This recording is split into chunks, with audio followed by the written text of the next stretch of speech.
Steve Clark, welcome. Thank you so All much right. for volunteering to be a guest on my little series of creative interviews. Yeah. Nice to be Um, here. Are you starting a new podcast, Todd? Am I going to see you on YouTube? I don't know where this is going to head, Steve, but I just find it interesting to reconnect with friends and Yeah. artists. And hmm you are a friend of mine from, maybe 10 years ago or so, or maybe not quite that long ago. We were both in Yeah. Cupertino, Yeah. and we were Yeah. both members of the Fine Arts Club of Cupertino. Yeah. That's got to be 8 years ago now, at least. So Time is flying by. yeah, it's good to stay in touch, though. Yeah. Yeah, and I remember I reached out to you at our club meetings, our art club meetings in Cupertino, because you were one of the few that were also doing abstracts, and I'm really into Mm-hmm. doing abstracts, and wanted to share some ideas with you and such. So I know that a lot of your early work was abstract painting, and I think, let me know if this is wrong, but it seems like you've sort of now are really focusing on science fiction type art. Um, yes and no. I mean, I think I've always been a sci-fi fan since I can remember, and as a kid, I always doodled and, of course, watched all the movies. Um, but I got into painting about 30 years ago, and I started doing sci-fi, but it was very, very, novice, kind of just learning my own skill, my own techniques, Yeah. more as a hobby.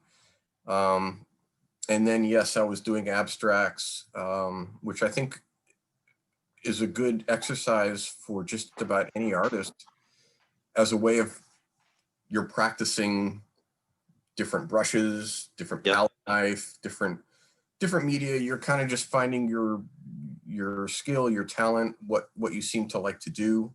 It's a great way to splatter paint on a canvas and Yeah, not worry about yeah, making mistakes. And yeah, yeah. It's kind of just getting really familiar with the medium. If you like oils or acrylics or watercolor, or just getting your own feel, getting your own do you specialize right now in either oil or acrylics or both? acrylics. Oh, really? Yeah, Wow. Why do yeah. you choose acrylic over oil?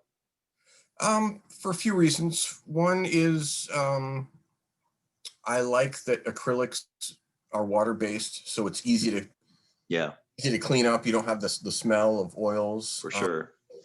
And also, what I like about acrylics is they're quick drying, Yep. so you can do a pass with acrylics and then not have to wait too long, and then you can do more. You can detail Yeah. an area or work with an area if you get inspiration to try and Yep. kind of mess Yep. with an area, and it's still kind of pliable. It's still Yeah. Yeah. Well, um, so and you have professional training. You do graphic design as a career, or graphic design. so you were professionally trained in the arts. Yes, Okay, yes, cool. yes. Yeah, I went to college, studied architecture, studied design.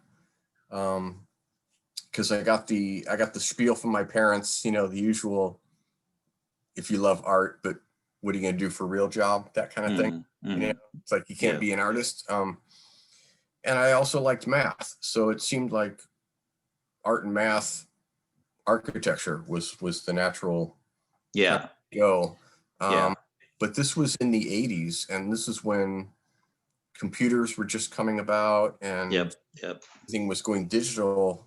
So it kind of went into AutoCAD, computer aided drafting, and then that kind of just easily morphed more into graphic design, because I found that to be more creative. Yeah, And yeah. Well, fortunately, that is a part of marketing, so I can do that pretty much at any company, just to be a commercial graphic so you're designer. you're at least a serious hobbyist, at least on your art. And because I have a lot of artist friends, and I would say that you are one of the most prolific in that you seem to be painting all the time Yeah, and posting all the time, which is great. yeah. So you must have a process or a discipline of when you paint, how you paint? Like, is it a morning thing for you? Is it a every weekend thing or a Saturday morning thing or?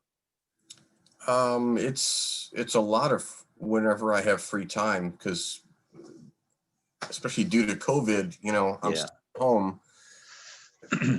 I mean, thank God. I'm very grateful. I count my blessings. I'm in an industry that wasn't really too affected by COVID, the quarantining. Yeah. I mean, that I can just simply work from, and I still have my career going because it's the company I work for is in cybersecurity. So Yeah, it's an industry that's obviously not going away anytime soon. The for industry sure. For sure. here, yeah, That's an important one. yeah. So I'm very fortunate in that regard, and being part of marketing, um, because of the quarantining, events aren't Yeah. real time anymore. Everything's going virtual. Yeah. Everything is going online, which Yeah.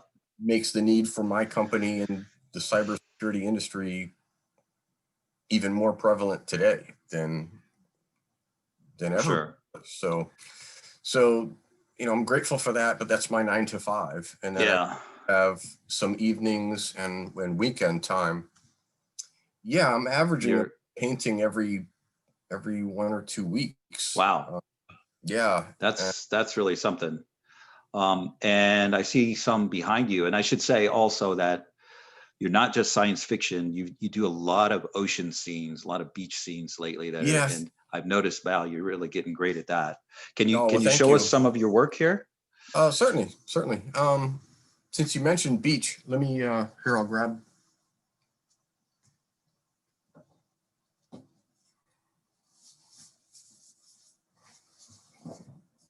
Let's see. This is,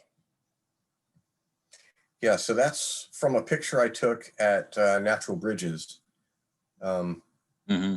and I like acrylics. They're very vibrant. They're very easy to work with for me because, like I said, they're quick drawing, so I can do a pass and just put what I call blocking. You're just putting shapes, Yeah. but then you can keep going back and you do another pass of detail, and then you do another pass of detail, Yep. and you can get Layer upon layer. But and you can get as detailed as you want with the weight I of water. for sure. I think beach scenes, ocean scenes they're deceptively, they look easy, but I know there's so much detail in the color variation, the color theory, the shadows, Yeah. and I've noticed that you've gotten really a lot better at it over time. And Well, thank you. Yeah, it's like anything. It's like the more you do it, I think yeah, the better you get at it. But um, I don't consider myself a teacher per se. But if there was advice I would give to artists who want to develop their craft, I don't try to pressure myself to look like a certain artist or to be mm, photorealistic per se. yep, I don't mind that at first glance somebody looks at it and they can instantly tell, oh, that's a painting. That's not a photo. I'm not trying to do that. I like that you can tell it is a painting. yep, But I simply pursue it just for my own satisfaction, to just keep getting better at it. And what I mean by better is if I like the overall yeah, composition, the outcome. yeah. And I know that you've been quite successful at selling. It seems like you're selling quite a bit. Yeah. How do you build your base of collectors? I mean, are you active on Instagram, or do you spend a lot of Yes. time marketing, or you, like for me, I just want to create and I don't like the marketing aspect. That's probably why I'm not selling much. But Yeah. what's your success in that area? How do you do it? Well, like you said, I do a lot of postings on Facebook, on Instagram, Oh, on Etsy. I oh, opened an Etsy. Etsy store, and Oh, I know I'm like you, and I think most artists we like to focus on the creating and not the business end. It would be great if I had an agent to do all that for me. But Right. um, uh, When you get famous, then you get an agent and yeah, let them worry yeah. about this business side of it. Right. Or I could fake my own death, and then my art, jumps up in value. So Well, I before really, COVID. oh yeah, go ahead. Oh, sorry. You were talking about how to market it. Before the quarantining, I would do events. I'd go to Comic-Con Yeah. with the sci-fi work, or I would go to art festivals, art and wine festival. That's another way to market Yep. your work. Takes a lot of effort, I find. Yeah, it does, and you have to be patient. We live in an age we're used to everything being so Right. instant gratification, but Yeah. you never know when it's going to sell. You just have to Persistence. Yeah. No shortcut. Yeah. So I really like your science fiction art. Could you show us some of that? And the question there would be, do you work from, like, are you collaging some photos or some previous art to put into a piece, or are you is a lot of that in your mind as well? Are you just creating a vision that's in your brain? Early on, I was just creating my own stuff, and unfortunately, I don't have anything of that with me. But lately, when I'm doing some sci-fi work, I like to, because I love going to Comic-Con. I love connection of meeting other fans who are into a certain genre, whether it's Star Wars or Blade Runner or Alien or anything like that. But what I like to do is paint something that doesn't just look like it's a reproduction of just a still from the movie. Right. I'll throw in a little twist. Yeah. So I'll grab a piece here.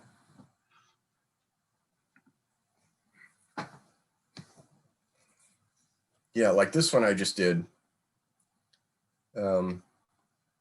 Fans who know, this is from a still from Blade Runner. It's got that Blade Runner tone. Yep. The film noir, the harsh shadows, the spotlight. And there's a still of the movie of Deckard, played by Harrison Ford, who's grabbing the banister of the stairwell, and he's got his gun and he's looking up. But I thought it would be kind of interesting, since Harrison Ford also played Han Solo in Star Wars, instead of just painting it as Deckard, why not paint Han Solo, but in the Blade Runner style? So cool. That's what I like to do, is just put a little twist on something, because it's fun for me, but I also try to think, as a fellow sci-fi fan, if somebody were to see that, yeah, I would hope that would like really inspire them to think, like, wow, that is so cool. I have to have that, whether it's original or reprint. So yeah, I can imagine in that genre of art that there's people are probably pretty passionate about images like that and buy prints and stuff like that. So that's pretty cool. I've seen some of your posts getting ready for Comic-Con every year. Oh, right. So that's great. Yeah. I think I like whatever's over your shoulder, your left shoulder, with the sky right now. That painting is kind of on its side the other way. This one? What is that one there? It's got a sky and some spaceships or something. Is that a work in progress? No, I did this one about 10 years ago. And again, that's wow. That's I really like that. I got to get used to this mirroring. Yeah. It's okay. So those are a couple spaceships. One looks like from Star Wars. This would be my idea of everyone's into the Mandalorian right now, the show, right, about the bounty hunters. This is Boba Fett's ship, and of course the Millennium Falcon and the X-Wing. So my idea for this painting was, during Empire Strikes Back, Boba Fett is leaving with Han Solo, who's frozen in carbonite, yet Chewbacca is in the Falcon and Luke is in the X-Wing, chasing after chasing after him. And you can tell it's Cloud City. You've got the, you know, the big floating city in the clouds. Yeah, that's great. Again, this was even before I was going to Comic-Con. This was just about me coming up with a neat idea. Yeah. And then wanting to actually put it on canvas. I'm guessing that your work with oceans and, you know, the gradients that you create in the waves and stuff really helps with atmospheric cloud type paintings like this one. So it all comes together.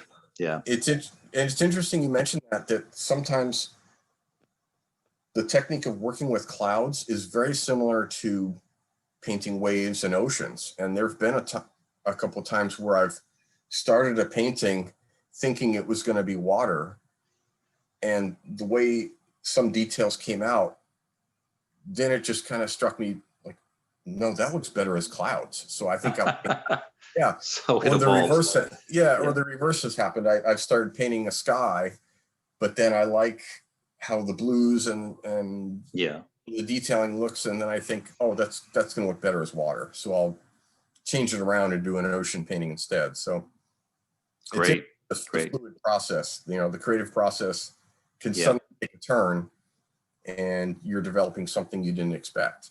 Awesome. Yeah, that's part of the fun of being an artist. Yeah.